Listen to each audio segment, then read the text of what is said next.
Good evening. Thank you for taking the time out of your busy schedule to attend the first summer workshop. My name is Yvonne Bayless, and I am a child support specialist assigned to the outreach team. I have been with the Department of Child Support Services for the past 14 years.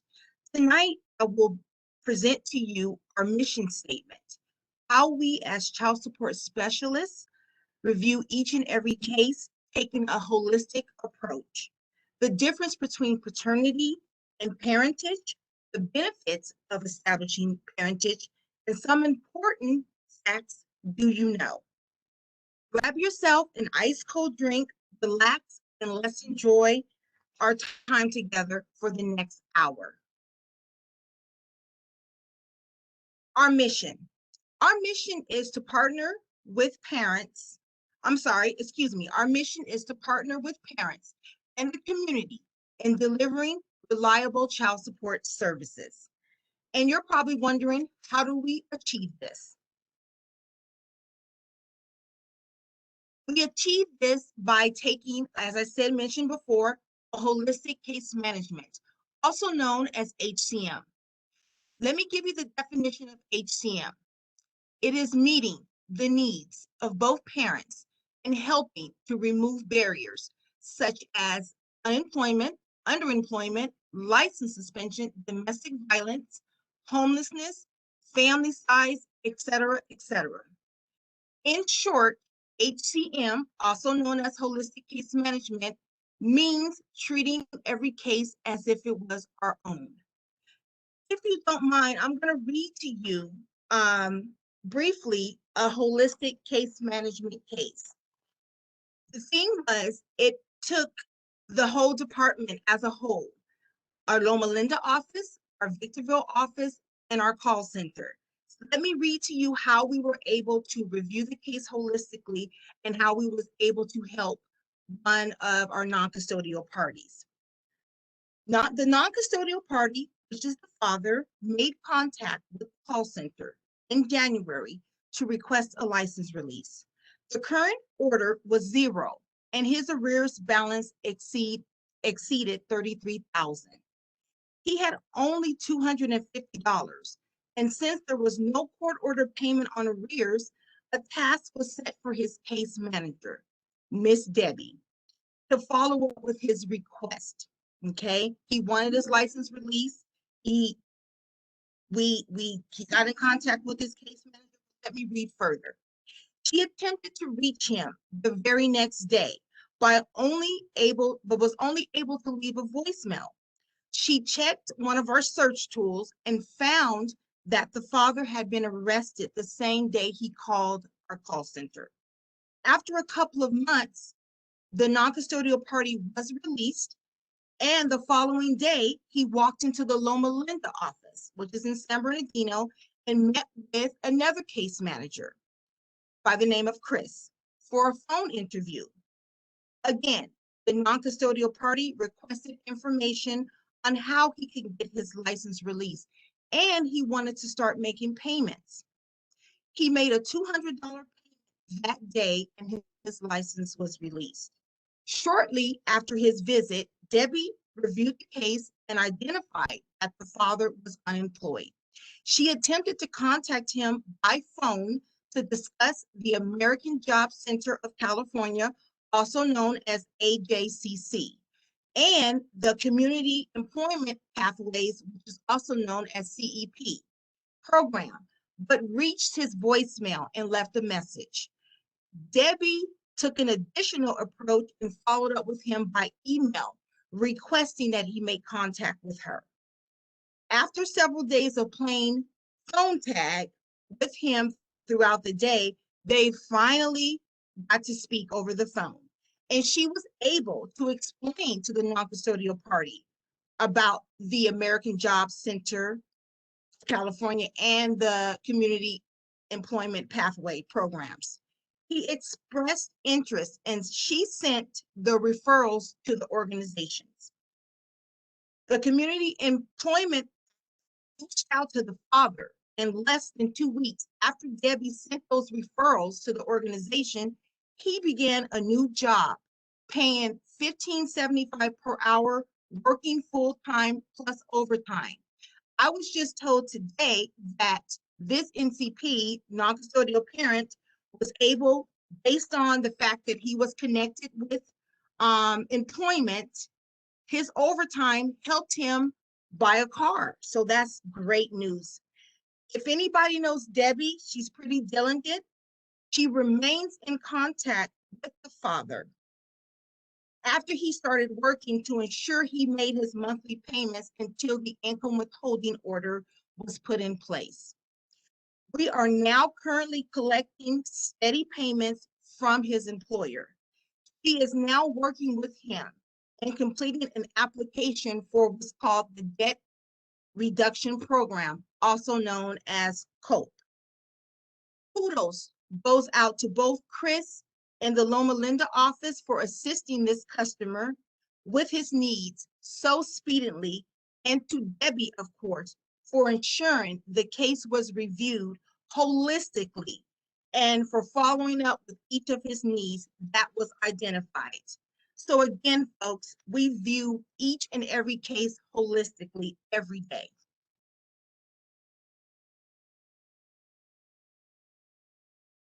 Now, let's talk about parenting. Let's get into it.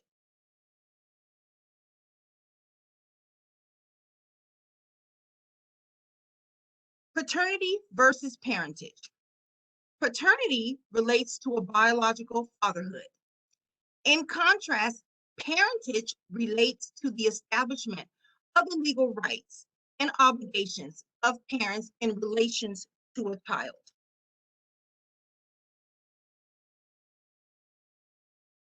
Establishing parentage. There are three ways. Number one, by marriage.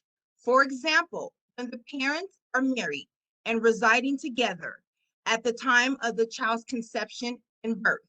Number two, by court judgment. For example, when the parents of the child were never married and the courts enters a judgment of parentage. And number three, by a voluntary declaration of parentage, also known in the department as VDOC. This is a voluntary process for unwed parents to establish parentage for a child. Here are a few benefits to once parentage is here are the benefits. If parentage is not established, then the child may not have access to benefits such as health benefits, death benefits, Social Security benefits, military benefits, not entitled to inheritance from that father if that father was to come into an inheritance, or medical history. So once again, father establishing parentage brings another level of connection.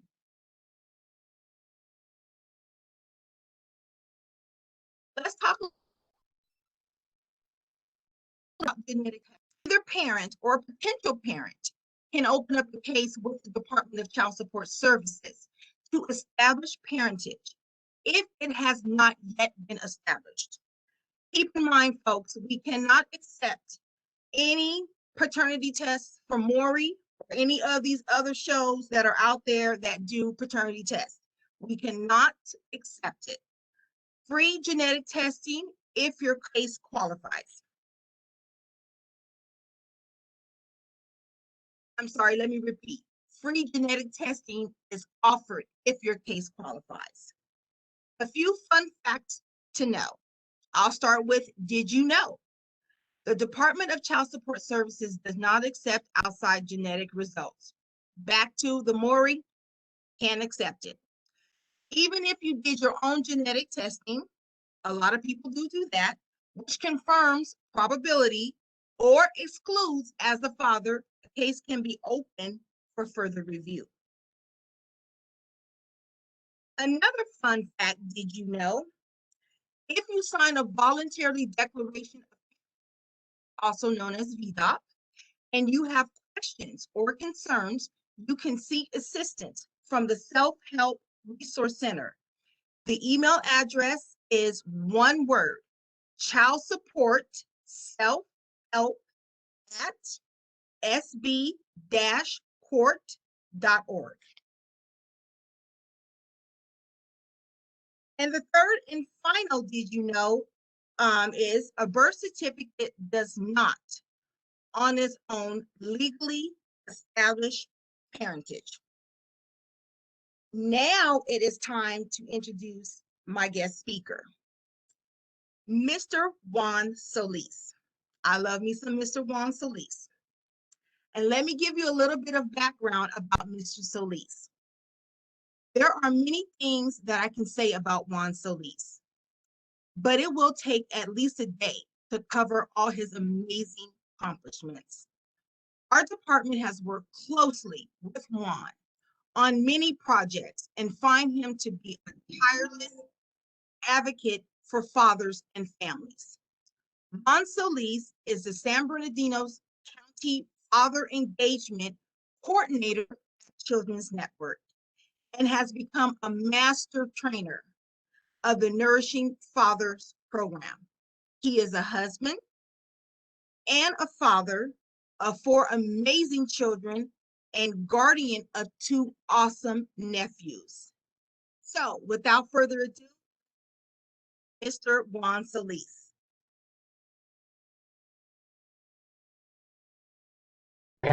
Truly, if you can just give me the sharing capabilities, that would be great. Again, it's an honor to be able to partner once again with Child Support Services. I'm one of your number 1 fans out there, definitely, raving about the great work that DCSS have done, Department of Child Support Services has done for our communities, for our families within the county, and then some. So thank you again. And I'm going ahead and start my screen here.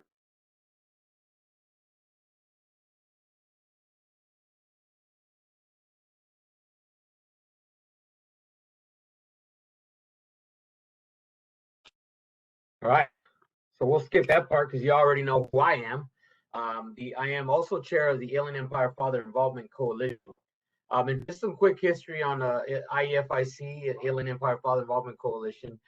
It was coordinated back in 2013 by First Five San Bernardino, Children's Network, and a whole bunch of other county and community organizations, just looking at our father absenteeism situation here in our county and how we really needed to kind of get together with one coordinated effort and really try to collectively work on this topic.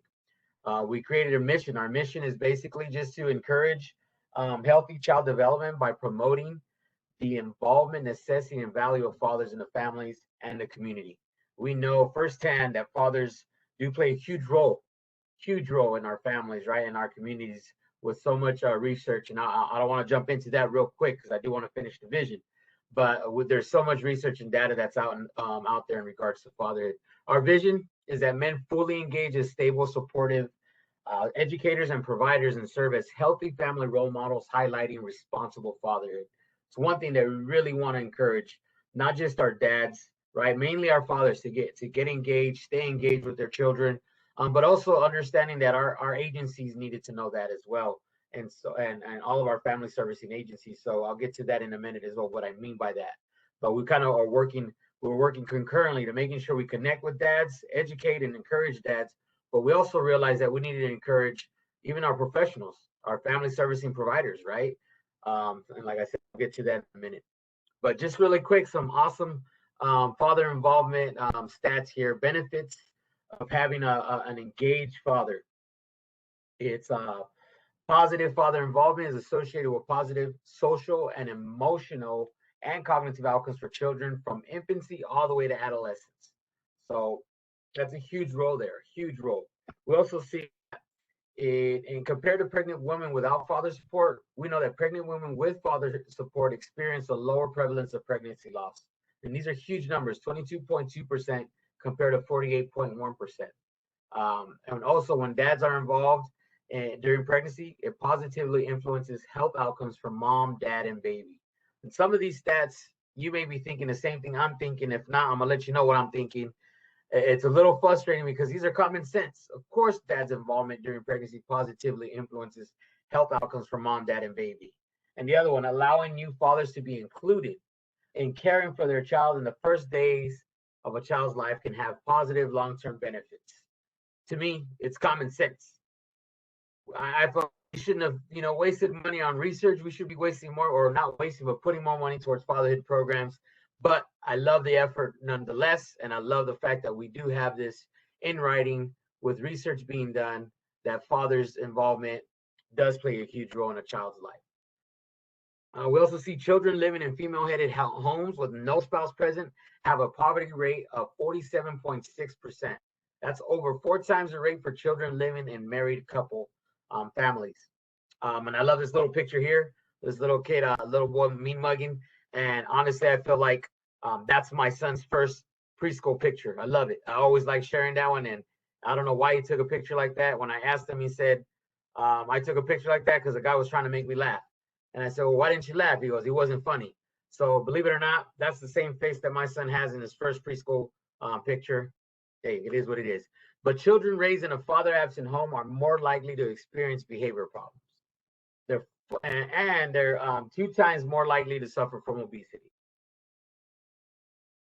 Involved dads lead to less distress in toddlers, and daughters are less likely to engage in risky sexual behavior when they have a consistent contact and sense of closeness with their dads. And as Miss Yvonne shared earlier, I do have 6 kids. I used to say I have 20 kids, but that's when they were younger. Now I can honestly feel comfortable saying that I only have 6 kids because they're older, are doing things on their own and much old. My oldest is 21, youngest is 12. So I'm like, okay, I got 6 kids. 3 of them are girls. And so every time I make this presentation, I make sure that I come home and I love all my girls extra special. Because with this little stat here, it says daughters are less likely to engage in risky sexual behavior when they have a consistent, again, that's the key word right there, consistent contact and a sense of closeness with their dads. So I make sure that I love on my girls extra because I don't want them, engaging in any kind of sexual behavior, much less risky. But I'm just saying. And then my favorite slide, my favorite stat here, father involvement in schools is associated with the higher likelihood of a student getting mostly A's. Now, we can easily say that kids do better when dads are involved, right? The kids do better in school. That's great. But they said it's a higher likelihood of a student getting mostly A's when fathers are involved in schools. Now, what does involvement look like? It's not just dropping them off and picking them up from school, right? We know that it's, assisting them with their homework. And I get it. Nowadays, it's kind of hard even doing second graders homework because things have changed since we were in school, right? But even just doing research online and trying to figure out some things with them, that's very helpful for our students. Getting involved in the schools and the classes, going to the field trips and just, not just chaperoning, but volunteering within the schools and just being involved in the parent-teacher conferences is really helps our students and again, higher likelihood of them getting mostly A's. But then we talk about the in-home, right? What can I do in-home? Now, part of my background, I was working in children family services. And I used to get a lot of my dads tell me all the time, I try to connect with my kids, but every time I try, I get the door slammed in my face, right? And these are some tips that we like to share with our dads and families when you're looking at co-parenting. It's about teamwork, right? You and your child's other parent are called co-parents. Co-parents put their child's needs first and work together on their child's needs, which is effective co-parenting, and it pays off, right? You and your co-parent may or may not live together or be in an intimate relationship, but you always will be co-parents with each other. You need to work together as a team for your child's sake. Now, for example, when you and your co-parent disagree, what is best for your child, calmly seek positive solutions, and this team approach can help your child in many ways, right? You're modeling for them.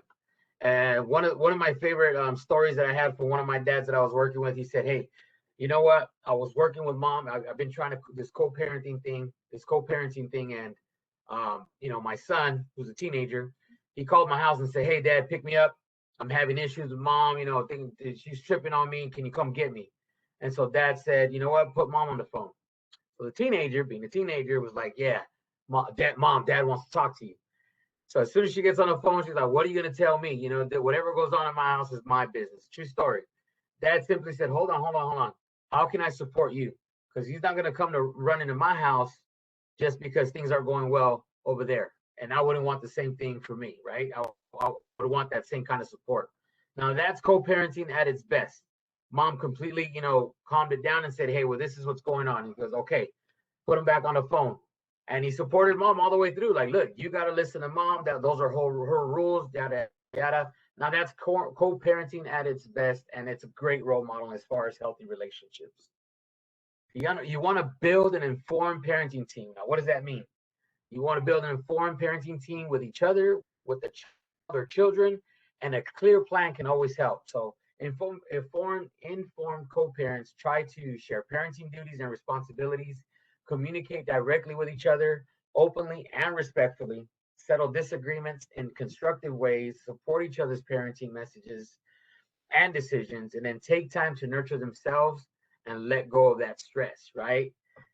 Informed co-parents try to be authoritative, not too controlling, but not too permissive. For example, you got to try to keep control, but give their child choices between acceptable options, so he or she can practice decision making. Now, what does that mean? That just means that you're sharing. Both parenting styles are different, and so as a dad, you want to make sure that you're respecting mom's style of parenting, and at the same time, compatibly sharing your styles as well along with it. And it's easier said than done, but it is doable. I had another dad that shared with me not too long ago. Well, actually, it was last year, in the middle of last year, and he shared that every time his daughters are getting picked up, or it usually falls around dinner time. So it was getting frustrating because he had to hurry up and feed them, and then they would leave and get picked up. But what he did, he said, instead of being such in a hurry, because I know mom was coming in a hurry as well from work, he said, I told the girls that when mom comes, or actually when mom was on the phone, he said, ask mom if she would like to eat dinner because I made enough. And that way she don't have to rush home and feed you guys again. Again, that blew my mind. That's like a game changer. That's co-parenting at its best. That's putting your children first, and the children are just watching this unfold in front of them. Another one that always gets me emotional, and I'm going to try to hold it together here. I had a dad that said, my girls are telling me about their upcoming appointments. Say, hey, dad, don't forget about this appointment, that appointment. Then I got this award assembly at school.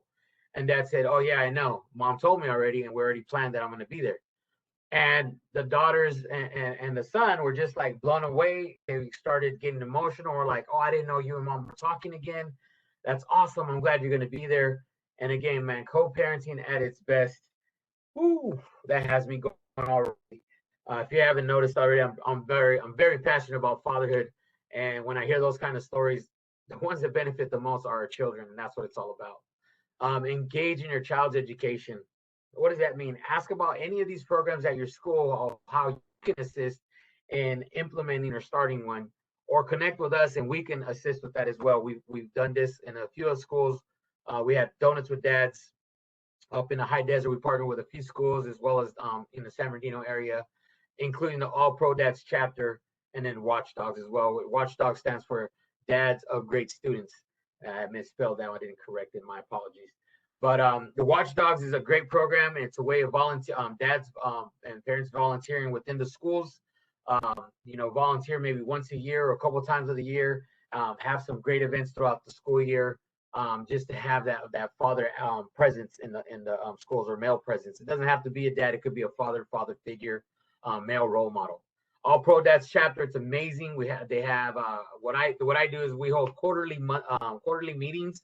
We get dads together on a monthly basis, but we really get together on a quarterly basis and make it even bigger, where we encourage fathers to get involved with their children, not just get involved with their children, but seeing how they can volunteer in the schools, bring them and include Donuts with Dads or breakfast with dads, where children can come in and enjoy the morning breakfast with their dad. Kids go to school class, and then the dads hang out and just kind of go over whatever the topic of the day would be. And it's an awesome way for other dads to connect with other dads, which includes the protective factors of social connections, which is important because we're not designed to go through life on our own. And so when we have other fathers reach out to, other dads that we can connect with, it's healthy. And it's been healthy for me with me and my 20 kids, or I should say 6 kids, right? Some of our fatherhood resources in our communities. we've been actively really trying to partner with a lot of our community and county programs and agencies out in the community. Again, some of my dads that I was working with in the past would tell me, look, I want to get involved in services or get some kind of help, but every time I look for support, there's little to nothing out there specifically for dads. So a lot of these agencies weren't even around, or these programs weren't around when we first got started. But now we're seeing more and more fatherhood programs and even support groups being more accessible throughout our regions, because we do live in the biggest county in our country, in San Bernardino, and we're seeing more and more agencies just looking to seek to engage fathers more. So we have the Mom and Dad Project. They're in the Jeff Tunnel and Andrew Caffey. You can connect with them if you're in that area. Children and Family Services, they have their parent partner program.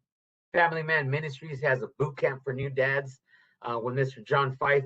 We are definitely looking at how we can engage more hospitals to have these boot camp for new dads, so we can connect with these dads right when they become fathers, for off the back.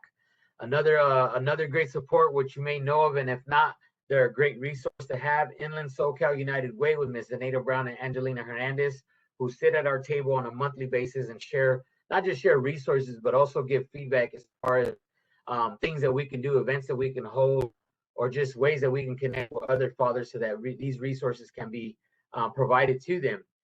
We like to call the pipeline to success. Some of our partners, Center for Employment Training, I'm sure Child Support Services is well aware of these folks.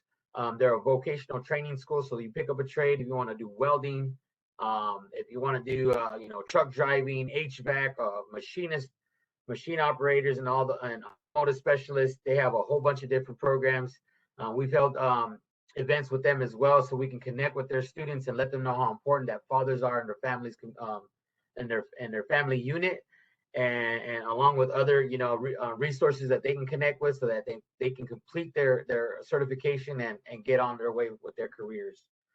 Moses House Ministries as well in Victorville, and so on and so on. You can see all these different programs and agencies that are out throughout the county. San Bernardino Fatherhood with their 24/7 Dads program. Ryan Berryman's been amazing out there in the community, doing a whole bunch of different work in San Bernardino and Highland, as well as Ryan Munoz from Victor Support Services, who holds the Nurturing Fathers program. You can connect with us. What we like to do is when a father connects with us and asks for support, or is looking for services or some kind of fatherhood program, we connect them to one of our partners. That's what we really like to stay on top of, and making sure that there's no overlapping in services, or that we're not working in silos, and we have different agencies that are providing different type of services we'll connect you with.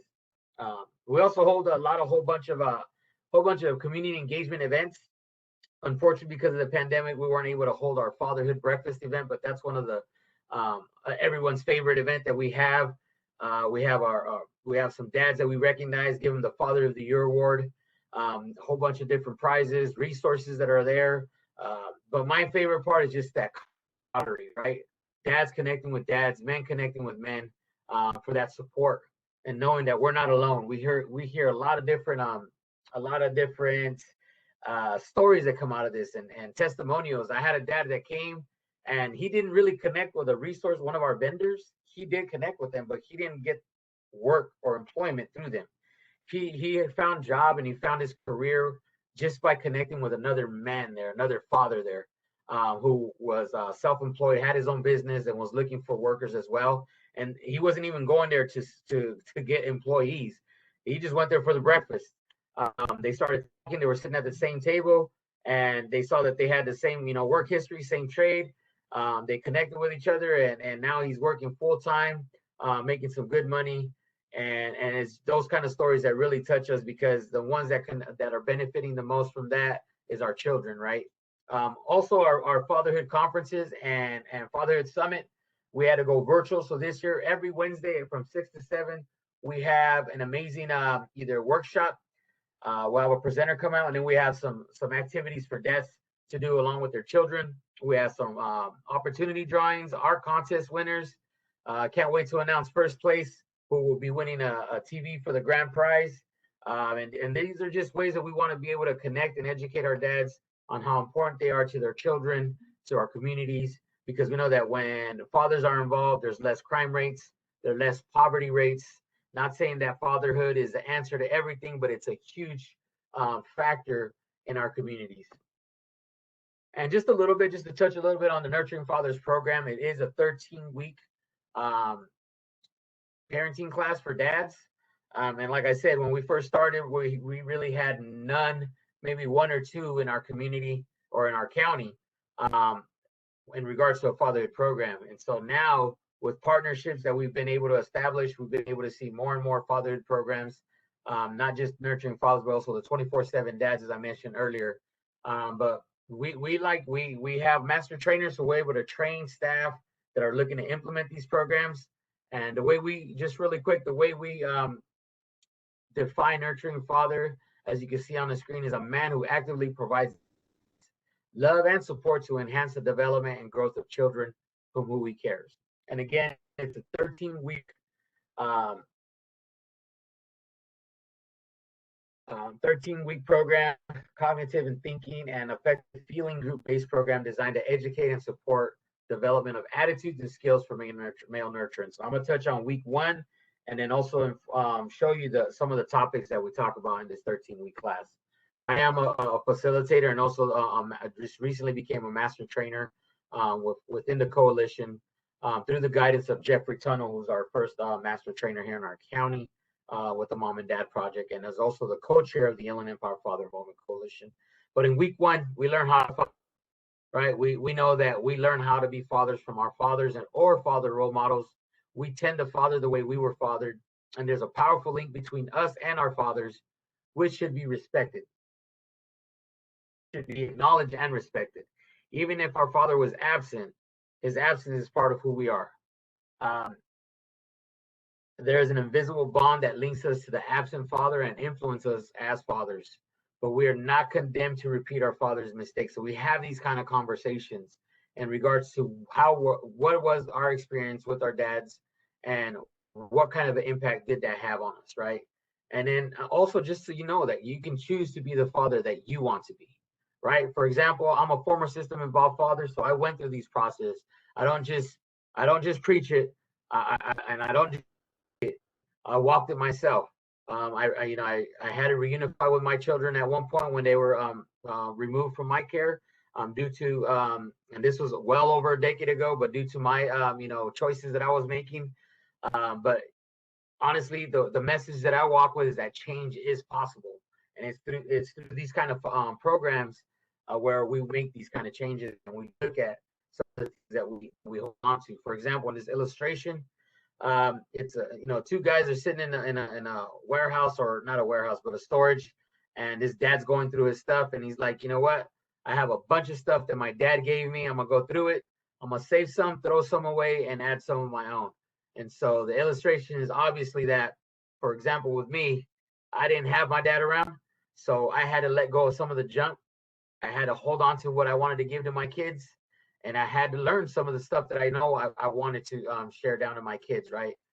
And these are some of the topics, some of the amazing topics that we go over. The way I've experienced it firsthand and the way it's explained by some of our facilitators is that in week 1, may go there with, some of the guys folded and stand back-ish a little bit, but by week 3, we're fully engaged. You guys can't even stop talking. I'll guarantee you'll enjoy some of these programs. If you want to get connected to some of these programs, please connect with me. That's my contact information. You can reach out to Child Support Services, and they'll be willing to connect you with either us. They also have the access to a lot of our resources as well that I just shared. Again, like I said, Child Support Services has done an amazing job.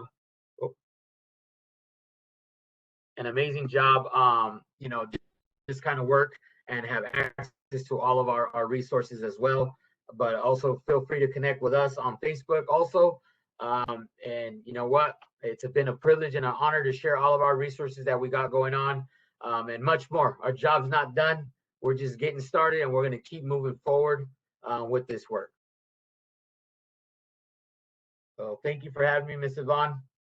Appreciate you. Appreciate you more, Juan. Thank you so much for all that you do for the fathers, man. I mean, every time I hear your presentation, I'm just like, wow, he's just awesome. He is just awesome sauce. So, so in closing, Contacting our department. These are the many ways that you can contact our department, and I will slowly go through these ways to contact. We developed a new queue-less reservation system. This system was designed to connect with us from your home or work and eliminate the need to drive to our offices. We all are aware that it is about 500 degrees out there. So if you can connect with us from the comfort of your home or work, where I'm gonna say work, where it's free air, I would suggest you go and do that. Here is our website, which is wp.sanbernardino.gov/DCSS/contact us. We also offer virtual interviews available Monday through Friday, 8 a.m. to 5 p.m. You also can call our call center, which is, this is a typo, it's 866-901-3212, and speak to a child support professional during business hours of Monday through Friday, 8 a.m. to 5 p.m. We provide both English and Spanish services. Our live chat is available on our wonderful, colorful website. Live chats are available for after hours. And with live chats, I'm part of the fantastic outreach team. What we do is we don't respond to them right away because this is after hours that this is available. We will contact you, pick up that phone, contact you the next business day. You can email or text us or directly to your case manager. So for a participant who has a case, they have the ability to email or text their case manager directly. You can email the department directly. Here's our email address: child, not CHLID, is CHILD, .support/mbx@hss.sbcounty.gov. Existing customers can get specific information by going online through our Customer Connect to submit a case-specific question. And again, here is our address: child support, one word, .ca.gov/customer connect. This concludes our presentation. I will ask on behalf of the department, we're going to send you a 2-question survey. If you could be so kind and complete that survey. This is our first summer workshop. We do plan to do more workshops in the near future, but we need your help. Please, when you complete that survey, if you can submit your interest, that will help our department be able to service you and others who was not able to attend the meeting. So if you can, please complete that. Put your interest that you're interested. If you want to hear in the near future, what our department will do is put all the information together, and then we will build the next workshop from that. Thank you again for attending Summer Workshop 2021. Have a good evening, and most of all, stay cool out there.